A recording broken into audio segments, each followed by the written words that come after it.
สวัสดีทุกคนคือเข้าก็เดินมาจากให้หน้าให้ตาที่เฮาบ่ได้คลิปเลาะหรือว่าคลิปเที่ยวนี่รายเดือนเติมพี่น้องมื้อนี้โอกาสดีพี่น้องมื้อนี้เป็นมื้อวันที่21พี่น้องมื้อนี้โอกาสดีมื้อนี้จะไปหาเที่ยวพี่น้องเที่ยวตามนกกเองพี่น้องขึ้นกับเมืองไซธานีเนาะแต่ว่าเป็นนี้กำลังอยู่แถวขั้วหางงอนพี่น้องยังบ่ฮอดไซอยู่ยังหากันอยู่เนาะเป็นจังได๋พี่น้องติดตามว่าสิไปเลาะไปลิ้นไปกินไปเที่ยวอยู่ไสพี่น้องไปนำกันเฮ้ยรอดบ่เฮามื้อนี้น่ะ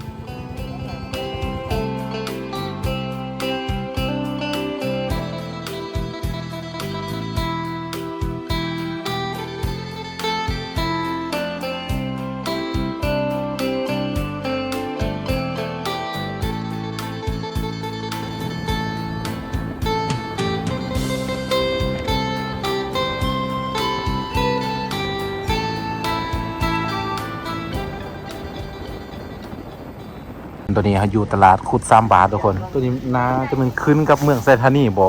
ค่อยในใจเมืองปักเงิมบ่ค่อยในใจปานใดเนาะ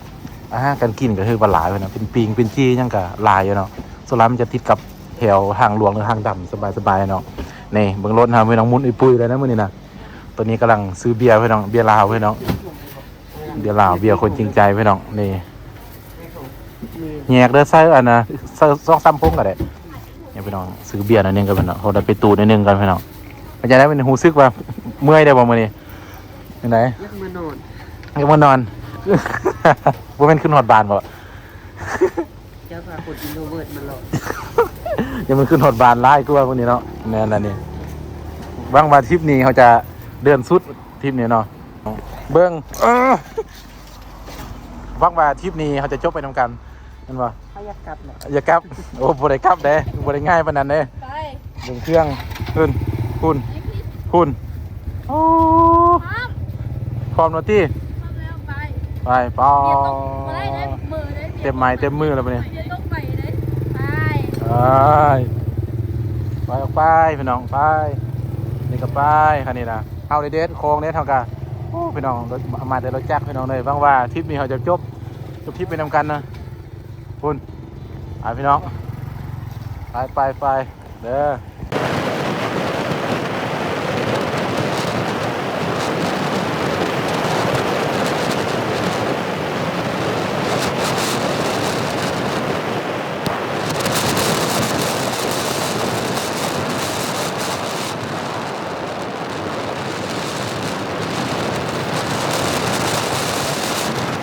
นอนตัวนี้กำลังหอดบานหน้างมเก้าพี่น้องเรียบร้อยนี่เนาะเดี๋ยวนี้กำลังซีเข้าไปตัดนกกพี่น้องนี่บานนางงมเก้าพี่น้องเด้ออย่าลืมพี่น้องเข้ามาแล้วก็มาทางนี้พี่น้องแล้วก็เรียบคุณพี่น้องเนาะแล้วก็สายเลี้ยวสายแล้วขี่ซื้อไปพี่น้องมันจะมีตัดนกกกลับไปเบื้องบรรยากาศมันกันสิเป็นอย่างไรพี่น้องกำลังหามูหาคู่หาน้องหานุ่งมาพี่น้องกำลังซื้อเครื่องซื้อของไปจะได้มันหูซึกกันนะอีกมันนี่ห้ามครั้งที่2แล้วยังไงกลับซะนักร้องพี่น้องอาหารการกินแน่พี่ครบสุดเมียอะไรอยู่ข้างๆมันยังเวลาเอาที่คักๆไปเนาะสปอนเซอร์ข้างล่างตีเห็นบ่เห็นสปอนเซอร์บ่สปอนเซอร์ทริปนี้เวลาพี่น้องซื้อเองกินเองเสียบเองไปทำการที่เป็นยังไงพี่น้องหาน้องหานุ่งกับพี่น้องบรรยากาศเข้ามาพี่น้องหลังจากคอนบานนางงมเก้าแล้วก็ขี่ซื้อเข้ามาเต็มที่เนาะคลิปนี้ทัวร์พี่น้องทัวร์เต็มที่เนาะคลิปนี้บรรยากาศทำการที่เป็นยังไงพี่น้องเนาะนี่เบิ่งบรรยากาศทำกันเด้อมันเลาะมันลิ้นทำกันพี่น้องเป็นยังไงพี่น้องเอ้ยนี่แต่ว่าเส้นทางเข้ามาก็โอเคแล้วพี่น้องแมนนี่เนาะปอถึงเป็นฟิวธรรมชาติพี่น้องตัวนี้เนาะนี่แล้วก็ทรายพี่น้องเหลวทรายเด้อนี่ตาดนกกกพี่น้องนี่พี่น้องจักงวจักกล้วยลายมากด้านนี้ก็คือตาดนกกกพี่น้องเด้อทางตาดนกกกเป็นอย่างไร1 กิโลเนาะนี่ธรรมชาติทำกันจักงวจักกล้วยจักยังเนาะโอ้ฟิวนึงนี่เนาะโอ้ยคักเนาะหาซะบ่ได้โอเคทุกคนเห็นแล้วทุกคนนี่ก็คือทางลงตาดนกกกพี่น้องสาวก็มีพี่น้องยินสกองนี่อาจจะว่าเตอ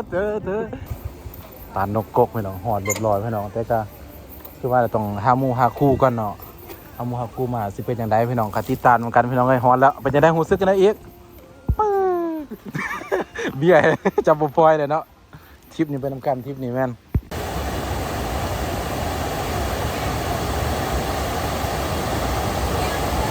เลาะเหมือนกันนะเลาะเบิ่งบรรยากาศที่เป็นยังไงพี่น้องนี่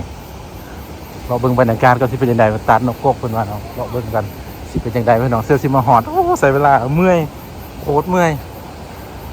โอ้นี่โอ้งามมาได้ส้มคำลำลือได้ผมมาเล็กน้อยพี่น้องน้ำเย็นบ่น้ำเย็นบ่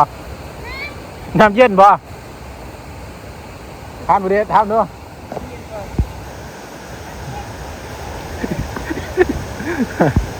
อีกหน่อยพี่น้องแม่นโอ้โหงามหูซาฝั่งนั้นเด็ดฝั่งนั้นดูเด็ดฝั่งนั้นดู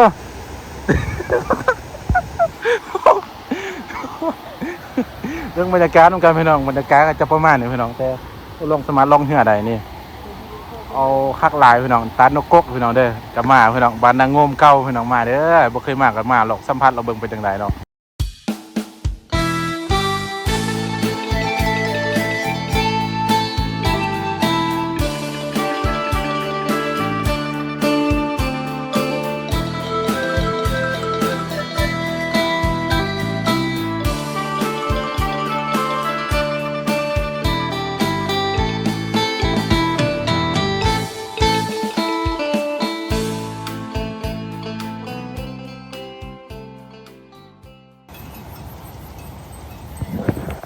พี่น้องตัวนี้มันจะเป็น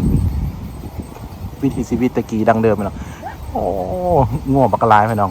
เดี๋ยวเส้นทางเข้ามากับคาดตัวใดเส้นทางเข้ามาแต่พุ่นเนาะทางเข้ามามันจะเป็นทางแดงแต่ว่างามเลยพี่น้องงามเนาะทางแดงเข้ามายาวเลยพี่น้องงามหลายพี่น้องคุณโอ้ยน้องก็ได้เสื้อที่มาหอพี่น้องขี่รถจักรมันสมงป่ายนะสมงกลัวเนาะขี่รถจักรเนาะเอาปุ๊บเอาฟับอยู่เปลี่ยนกันขับแน่อันนี้เครื่องไล่เลยแต่ว่าเขามาแบบรู้สึกแบบสบายใจเลยแคมเย็นพ่นกระสีโต๊ะอีกจังน้อยนี่พ่นน่าจะโต๊ะดูตากับส้มคำลังลือส้มคำลำลือเนาะตานกกเนาะแต่มันกันยาวขึ้นไปยาวเยอะขึ้นไปเนาะแต่ทางล่างเขาก็คือธรรมชาติงามล่างเขาก็คือนี่มาใกล้ๆเรากองอันนี้นี่มันจะแบบมันจะมีแบบอะไรนี่สิ่งที่คาดบุได้เฉพาะผู้หญิงผู้ชายก็บ่ค่อยกินปานใดแล้วพี่น้องแต่ก็แซ่บเลยพอมีคอยยังปลาก็มีเลยปลายังแม่นี่น่ะปลาลุดเนาะปีงโอ้เดือดเรืองเลยปีงกับตำบักหุ่งนี่กินคนเดียวเนาะบ่ได้พอหมู่กินน้ำเนาะนี่เป็นปลาขาวปลาเข้าไปเนาะเป็นตาหน้าแซ่บหลายเนาะนอนใหม่ก็ต้องใหม่ธรรมศาสตร์บักกับนี่เขาน่าจะได้ซื้อไปนะแม่นหลายอย่างบักดอกขุดินก็มีภาคนี้ซุปนี่คือที่แซ่บมะกอกก็มีครบชุดเนาะครับน้องใหม่พี่น้องบัดกับก็ยังอีซื้อเนาะลินตาได้นึงก็ยังอีซื้อไปเนาะเป็นฟางเนาะก็เส้นทางก็แบบใกล้อยู่นะ ยังใกล้หลายนั่นแหละเนี่ยพี่น้องมาเข้ามาหอแล้วก็อาจจะให้บรรยากาศอินเสิร์ตให้ทุกคนในบนในส้มเนาะมีตาร์ตาร์อันน่ะตาร์นกกมันขึ้นกับบ้านนางงมเนาะแต่ว่าขึ้นกับเมืองไซฮานี่คือเก่าขึ้นมาขึ้นกับนครหลวงอะไรพี่น้องลืมมาเนาะตักไลน์คุณแซ่เราครับติดตามในการคลิปใหม่ของเราเด้อเศร้ากันมาพี่น้องปิดกันมาแล้วกันพี่น้องนี่เครื่องของพี่น้องอาหารการกินต่างๆพี่น้องมา2 คนก่อนมาเซาตูบละ50,000นะพี่น้องเด้อแมนคุณโอ้งามหลายพี่น้องแมนถ้ามีซูมีแฟนก็หากันมาพี่น้องแมนก็งามหลายเด้ตูบละ50,000กีบเนาะมีซาดกับสมอน20,000พี่น้องเด้อจะเป็น70-80นั่นแหละดังหามู่รุ่นน้องยังบ่มาเนาะคันมาก็คือสิคักพี่น้องแม่คักได้นี่ต้องเอาตูบก็คักหรือว่ามีรถนี่มันเป็นฟิวนึงแบบงามอยู่ได้นี่ข้างกันพี่น้องเบิ่งบรรยากาศคักตูเนาะ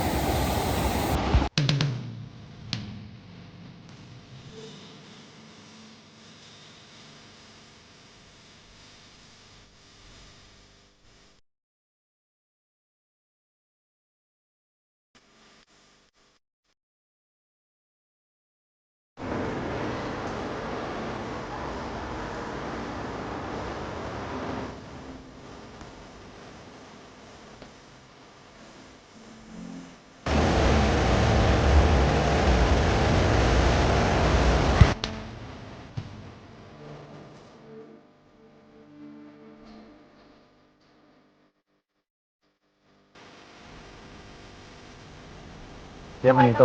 มูซึกอะไรเดี๋ยวมันนี่นะมาจากตัวมาหอดแล้วโตเศร้าตูตัวกินเขาตัวมูซึกยังไงนี่ ตักเตี้ยกันจนแห้งเลยเดียวพอ เดียวพอตีเนี่ย เบิ่งหน้าตาคนที่มาสา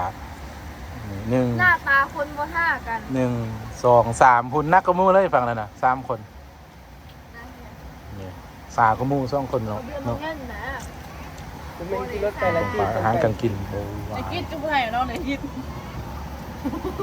เอาไปให้น้ำล้างกันได้ยันเขาบายเอานี่นี่คือน้ำฝนเบิ่งอันนั้นจนออกนะขีมจนออกมาเลยขีมนะเนาะกุยนะกุยขีมจนออกนะกุยใครแรกเลยนั่นแหละทุกคนทุกท่านเนาะจะกินนะการส้มมาฝากขวนสิได้กลับเลยพี่น้องได้ปะนี่6-7 คนมานำกันของแซดดูซาวกับไลน์พี่น้องปิดล้างสิอีก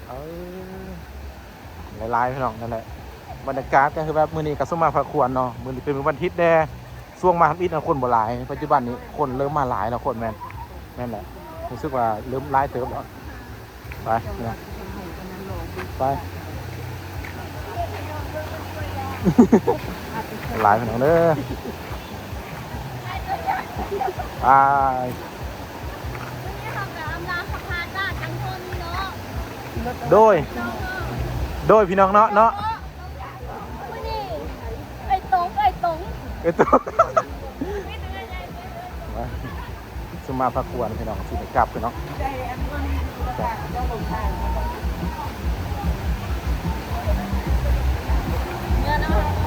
ไปพี่น้องมาพักควรกลับ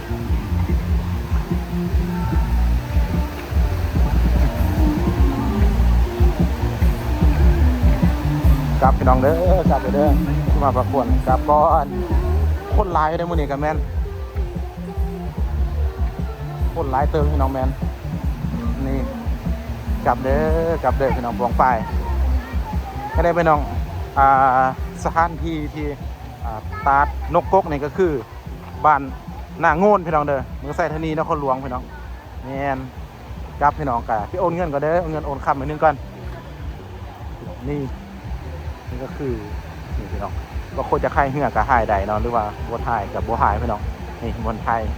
บัวไทยเหือพี่น้องนี่งามบัวด้วยว่างามงามเนาะงามไปเลยเห็นบอกคนกะลายเติบอยู่เงินบัต้องมาไล่ยังห้างพี่น้องมักที่มีอย่าลืมฝากไลค์ฝากแชร์แล้วก็ฝากติดตามเพื่อจะบูชาคลิปใหม่ๆของเองพี่น้องกุดบายพี่น้องซีอูเกนหอกันใหม่เนาะอีพีน้าจะไปเลาะอยู่ใส่ปริ้นอยู่ใส่เนาะคือว่าเดือนหน้านี้น่าจะไปตัดมูลคลิปหน้าตัดมูลแน่นตัดมูล เดือนหน้าตัดมูลเนาะเดือนหน้า ตัดมูลเด้อมันไกลหลายไป ไปบางทีใดบ้างไหมจัง ไปกันต่อ